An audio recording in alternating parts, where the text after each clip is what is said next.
Selamat datang di video kami.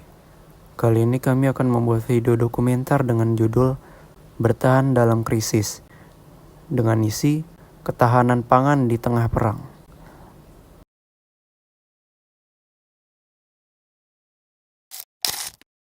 Kita semua mengetahui bahwa pangan itu sangat penting untuk keberlangsungan hidup dari suatu negara. Pangan adalah kebutuhan dasar manusia. Tanpa akses yang memadai terhadap pangan, individu tidak dapat berfungsi secara optimal, baik secara fisik maupun mental.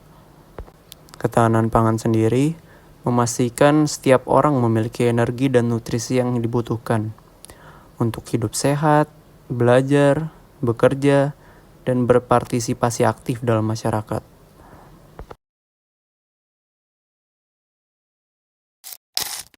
Kepastiannya ditambah dengan berbagai kebijakan-kebijakan makro, terutama di bidang fiskal negara-negara maju, dan kemudian ditambah dengan kondisi geopolitik dan security yang sangat negatif, menegang dan bahkan sudah pecah perang yang menimbulkan kemudian ketidakpastian komoditas, supply chains, ini semuanya menghasilkan dua risiko yang immediate.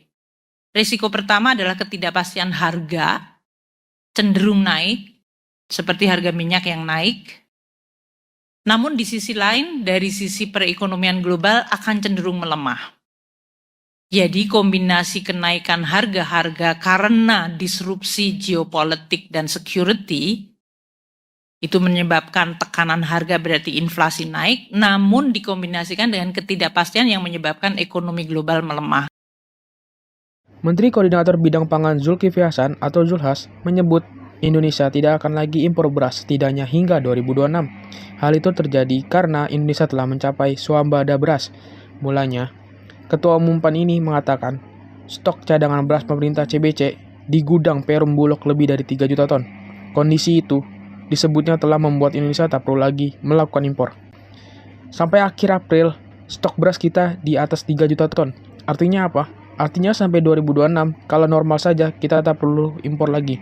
Bahas terangnya yang semula target 4 tahun, 3 tahun, 2 tahun. Ternyata sampai April sudah bisa swambada. Ujarnya dikutip Detik Finance.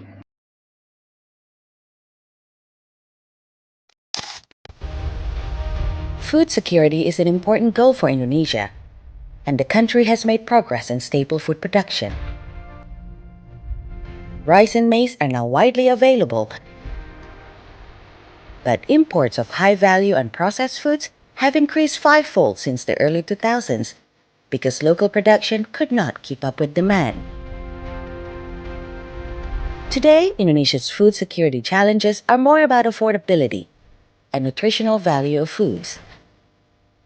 Indonesia's food prices are among the highest in Asia, including rice and nutritious foods such as fruits, vegetables, and livestock products. This is mainly due to high cost of processing, logistics and trade, and low competitiveness of the food sector.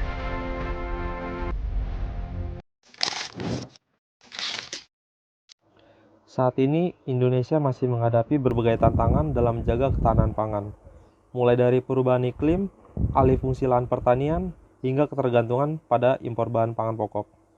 Meskipun begitu, pemerintah terus berupaya meningkatkan produksi dalam negeri melalui program pertanian berkelanjutan, teknologi pertanian modern, dan penguatan cadangan pangan nasional. Ketahanan pangan bukan hanya soal ketersediaan, tapi juga akses, kualitas, dan keberlanjutan. Oleh karena itu, kolaborasi semua pihak sangat dibutuhkan untuk mewujudkan Indonesia yang mandiri dan tahan pangan.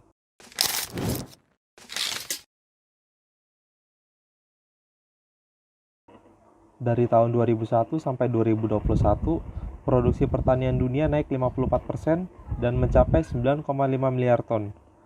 Pertumbuhan ini bahkan lebih cepat dari pertumbuhan penduduk dunia yang hanya 29%. Hasil pertanian digunakan untuk makanan, pakan ternak, dan bahan industri. Walaupun produksinya tinggi, ternyata masih belum cukup untuk memenuhi kebutuhan pangan penduduk dunia yang diperkirakan mencapai 9,6 miliar orang pada tahun 2050.